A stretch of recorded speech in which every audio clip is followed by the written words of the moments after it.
नमस्कार दोस्तों, स्वागत है आप सबका वर्मा जी टेक्निकल पर। और दोस्तों मैं पढ़ा रहा हूँ आपको मध्य प्रदेश के जो खेल अवार्ड पुरस्कार है ना, उनकी स्थापना किस वर्ष हुई थी, वो भी जबरदस्त ट्रिक के साथ। और दोस्तों ये हमारा आज ये खेल अवार्ड पुरस्कार का स्थापना वर्ष का दूसरा वीडियो, इससे पहले हमने एक वीडियो बना दिया ट्रिक के साथ। अगर इनसे क्वेश्चन आता है आपके एग्जाम में और आपने ये वीडियो बिना स्किप किए पूरा देखा तो आपके 100% सवाल गलत नहीं होने वाला है और आप एक सेकंड में टिक करके आगे बढ़ जाओगे। तो चलिए फिर ज्यादा टाइम नहीं लेते हुए हम हमारे वीडियो की शुरुआत करते हैं और पहला क्वेश्चन लेते हैं। आज का हमारा पहला क्वेश्चन है, तो दोस्तों पहला सम्मान है हमारा कि जो राष्ट्रीय शरद जोशी सम्मान है, इसकी स्थापना की गई थी 1992। कब की गई थी? 1992। दोस्तों राष्ट्रीय इसलिए कि ये मध्य प्रदेश सरकार द्वारा भारत के किसी भी नागरिकों को दिया जा सकता है, इसलिए मैं इसको राष्ट्रीय बोला। इसलिए इसको ये पूरा के पूरा जितने भी सम्मान पढ़ा रहा हूँ ये सारे के सारे राष्ट्रीय, ऐसा नहीं कि ये मध्य प्रदेश के लोगों को ही मिलेगा, ये भारत के किसी भी नागरिक को मिल सकता है। इसलिए क्या हो गया, ये मध्य प्रदेश का राष्ट्रीय शरद जोशी सम्मान। स्थापना कब हुई थी? 1992। किस लिए दिया जाता है दोस्तों? कोई जो व्यंग लिखता है, ललित निबंध लिखता है, रिपोर्ट लिखता है, डायरी लिखता है, पत्र पत्रिकाएं लिखता है, उसके लिए यह राष्ट्रीय शरद जोशी सम्मान दिया जाता है। कब से दिया जाता है? 1992 में। अब लेकिन मैं आपको ट्रिक से बताने वाला हूं कि 1992 आपको कैसे याद रखने वाला है। तो बहुत ही सिंपल छोटी सी ट्रिक है। तो दोस्तों देखिए, हम शरद जोशी जो लिखा ना, इसी से रिलेट करेंगे। ये लिखा ना राष्ट्रीय शरद जोशी, तो शरद जोशी से रिलेट करेंगे। देखिए सर्दी के मौसम में आपको सर्दी जुकाम सब कुछ हो जाए, आपका मतलब बॉडी एकदम काम नहीं कर रहा है, तो आप क्या करते हो सर्दी के जुकाम में? सर्दी जुकाम सर्दियों के दिनों में आप क्या करते हो भैया? मैं बताऊं मैं क्या, मैं तो डाबर डाबर जो च्यवनप्राश है ना, वो खा लेता हूँ रोज, एक आध दो चम्मच खा लेता हूँ। फिर मेरी सर्दी जुकाम सारी की सारी गायब हो जाती है और मैं आ जाता हूँ बिल्कुल जोश में। फिर जो भी मुझे काम करना, पढ़ाई करना या कुछ भी करना ना, पूरा दिन भर मैं जोश में रहता हूँ।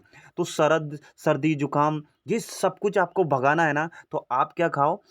डाबर च्यवनप्राश। और सर्दी जुकाम क्या हो जाएगी इससे? 9-2-11 हो जाएगी। 9-2-11 हो जाएगी। 9-2-11 मुहावरा सुना? 9-2-11 यानी कि भाग जाएगी आपके शरीर, आपको छुएगी भी नहीं।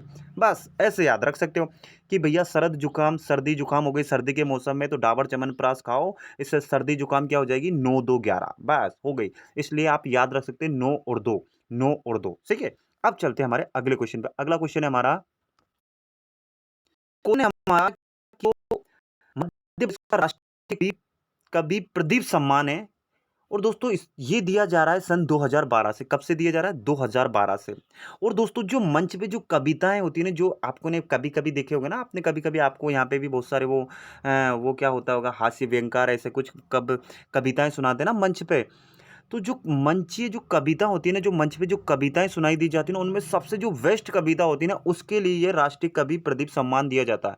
फिर से बोल रहा हूँ कि राष्ट्रीय इसलिए कि ये मध्य प्रदेश के अलावा किसी भी व्यक्ति को, भारत का चाहे कहीं का भी हो, उसकी जिसने बहुत अच्छी शानदार कविता सुनाई हो, सिलेक्शन किया जाता है उसका। और ये मध्य प्रदेश सरकार द्वारा राष्ट्रीय कवि प्रदीप सम्मान दिया जाता है। और कब से दिया जा रहा है? 2012 से दिया जा रहा है।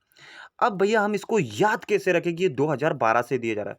बहुत शॉर्ट ट्रिक है, बहुत छोटी ट्रिक है। देखिए दोस्तों, ये रिलेट करेंगे अपन यहाँ पे। देखिए कवि तो यानी कभी कभी, अब प्रदीप यानी कि कभी कभी दीप भी जला लिया करो। यार ये इमेज में आपको दीप जल रही, कभी कभी आप दीप भी जला लिए करो, आपकी सारी मनोकामना पूर्ण हो जाएगी। अरे ज्यादा नहीं जलाओ तो एक दो ही जला लिया करो।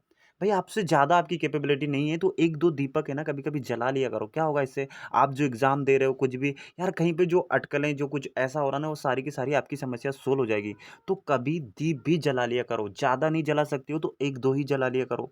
भाई ज़्यादा नहीं जला सकती हो तो एक दो ही जला लिया करो, आपकी मनोकामना पूर्ण हो जाएगी। आप पढ़ाई करें, आप कौन किसी भी एग्जाम की तैयारी करें, आपका एग्जाम पेपर निकल जाएगा, लेकिन कभी भगवान के सामने एक दो दीपक जला लिया करो यार। समझ में आ रही? तो ऐसे आप याद रख सकते हो कि एक दो, यार ये आगे वाले संत से तो हमारा कोई मतलब नहीं होता है ना, आप हम सिर्फ लास्ट से मतलब होता है। वो ऐसे ही देगा आपको 2011, 12, 13, तो आपको एक दो, भाई एक तीन तो किसी मिल नहीं रहा, एक चार भी नहीं मिल रहा, भाई एक दो ही फ्लो में एकदम वॉइस मैच हो रही है। थोड़ा पढ़ने में जम रहा है कि हाँ यार एक दो दीप जला लेने चाहिए। बस ऐसे याद रख सकते हो। भाई मैंने तो ऐसे याद किया है ना। चलते हैं अब अगले क्वेश्चन पे। अगला क्वेश्चन है हमारा, दोस्तों क्वेश्चन है हमारा, राष्ट्रपति की स्थापना की गई थी दोस्तों कब? 1986 में। और दोस्तों ये दिया जाता है भारतीय जो कविता होती है ना, भारतीय भाषा में जो कविता होनी उसके लिए, यानी कि कबीर सम्मान कविता के लिए दिया जाता है, आपको ये याद रखना। कब से दिया जा रहा है? ये दिया जा रहा है 1986 में। अब हम इसको याद कैसे रखें? देखो दोस्तों, मैंने कैसे याद रखा, आप ट्रिक समझो, या मैंने कैसे याद रखा, मैं आपको बता सकता हूँ कि मैंने कैसे याद किया। तो दोस्तों देखिए मैंने कैसे रिलेट किया। देखिए मैंने कबीर में से ना वीर छांटा, वीर यानी कि जो वीर होता है, योद्धा होता है, वो छांटा। तो जो वीर योद्धा होता है ना दोस्तों, उसकी जो बॉडी आप देखोगे ना, ये मैंने इमेज ली है। जो वीर योद्धा होती है ना, उनकी जो बॉडी होती है ना, उनकी बॉडी में एप्स होते हैं, एप्स, किसी के एट एट से एप्स हो, किसी के सिक्स पैक होते हैं, पैक पैक जानते हो ना, eight pack abs, six pack abs. आपने मूवी वूवी में देखा, सलमान खान, शाहरुख खान, इन सबके है ना जो अच्छे, जो अच्छा वीर योद्धा होता है ना, उसकी बॉडी में ना एप्स होते हैं। एप्स समझते हो ना, ये पेक होते हैं, इनको इनको सिक्स पेक, एट पेक ऐसे बोल सकते हैं।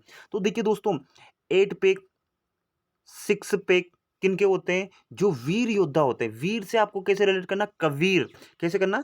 वीर कबीर, वीर कबीर, तो आपको ऐसे याद हो जाएगा। अब भैया ऐसा तो हो नहीं सकता नहीं कि नाइन पेक, थ्री पेक, ऐसे तो नहीं हो सकता ना, या एट फेक, फोर फेक, ऐसे भी नहीं हो सकता ना, ऐसा नहीं होता।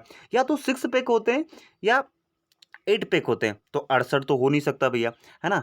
आप इसे रिलेट करोगे यार, एट पैक, सिक्स पैक, है ना, एट पैक, सिक्स पैक, ऐसे याद कर लिया मैंने, तो आप भी ऐसे याद कर सकते हो, है ना। अब चलते हैं हमारे अगले क्वेश्चन पे। अगला क्वेश्चन है हमारा, दोस्तों क्वेश्चन है हमारा कि राष्ट्रीय लता मंगेशकर सम्मान दिया जाता है मध्य प्रदेश सरकार द्वारा, और ये दिया जा रहा है दोस्तों 1984 से। और ये दिया जाता है संगीत के लिए, निर्देशन के लिए, या पार्श्व जो गायन होता है उसके लिए ये राष्ट्रीय लता मंगेशकर सम्मान दिया जाता है। कब से दिया जा रहा है? 1984 में। याद कैसे रखें यार? याद रखना ही तो बड़ी बात है। याद बहुत आसान है, कुछ भी नहीं, छोटी सी ट्रिक है। तो ये मेरी इंदौर शहर है ना, मिनी मुंबई, वहां की रहने वाली है लता मंगेशकर। तो दोस्तों इनकी आवाज़ इतनी अच्छी है ना, इतनी अच्छी है ना कि भारत के आप चारों दिशाओं में, इसे चार दिशाएं में बना दूं, आप भारत की चारों दिशाओं में चले जाओ, इनका नाम मिल जाएगा। लता मंगेशकर दीदी को हर कोई जानता है, हर कोई जानता है। इनकी आवाज़ इतनी अच्छी है ना कि चारों दिशाओं में इनकी ख्याति है। यानी कि अच्छी से आपको याद रखना, अच्छी, और चार से तो चार ही रखना, और 80 प्लस चार कितने होते हैं? 84। और जिसके बाद दोस्तों देखिए अब इनकी उम्र भी हो गई है, सीधी सी बात, तो आपको लग रहा है ना 1984, भाई इतना कोई 2000 रिसेंटली 2000 तो हम, भाई अब उम्र हो गई 1984। और ऐसी देखिए इमेज भी आपको 1984 की मैंने इसलिए ली है, पुरानी इमेज, नई इमेज नहीं ली है मैंने, इसलिए आप ऐसे याद रख सकते हो। और बस आपसे एक रिक्वेस्ट है कि वीडियो अच्छा लग रहा हो तो वीडियो को लाइक करो, चैनल को सब्सक्राइब करो, अपने दोस्तों में शेयर करो। अब चलते हैं हमारे अगले वाले क्वेश्चन पे। अगला वाला क्वेश्चन हमारा क्या है? तो ये तो 1986 से, फिर बोल रहा हूँ कि मध्य प्रदेश का ही नहीं है, राष्ट्रीय है, इसलिए पूरे इंडिया लेवल पे दिया जाता है। और ये दिया जाता है दोस्तों जो उर्दू साहित्य के लिए जो लेखन करते हैं ना, उसके लिए दिया जाता है ना। कब से दिया जा रहा है? 1986 से। अब हम इसको याद कैसे रखें? यार मैंने इसकी ट्रिक बनाने की कोशिश की, लेकिन मैंने ऐसे मोटा मोटा याद कर लिया। अब मैं बता दूं मैंने कैसे याद किया। देखिए इकबाल, यानी कि अपन जो बाल होती है ना क्रिकेट की, जो बाल वाल होती है क्रिकेट की बॉल, गेंद, गेंद की बात कर रहा हूँ, तो मैं इकबाल से मैंने एक बाल याद रख लिया, बॉल यानी गेंद। और दोस्तों ये 86 है ना, 86 को इसको हम, मैं क्या पढ़ूंगा? 8 भी पढ़ूंगा, इसको क्या पढ़ूंगा? 6 पढ़ूंगा। 8 को आप बैट से रिलेट कर दो, 8 बैट, और बॉल में ही तो 6 6 4 सब चौके छक्के इसी में तो पढ़ते हैं ना। ऐसे करके मैंने याद कर लिया। देखिए ट्रिक इतनी अच्छी नहीं बनी है, लेकिन ठीक है, मैंने करके ऐसे याद कर लिया भैया। इकबाल यानी कि गेंद की इमेज याद आ गई मुझे। फिर 8 6, यानी अट्ठा तो मारते नहीं है ना, मैच में अट्ठा तो नहीं मारता ना, छक्का ही पड़ता है ना। तो 8 से मैंने कैसे याद, 8 बेट, यार मिलता जुलता है ना, बेट, 8 बेट 6, ये सारा बाल से ही तो रिलेटेड होता है, सारा क्रिकेट से रिलेटेड होता है ना। तो मैंने ऐसे करके याद कर लिया बस। तो बस दोस्तों वीडियो इतना ही था। वीडियो अच्छा लगा तो वीडियो को लाइक करो, चैनल को सब्सक्राइब करो, और अपने दोस्तों में शेयर करो। चलिए इसी के साथ मैं विदा लेता हूँ। जय हिंद, जय भारत, आप सबका दिन मंगलमय हो।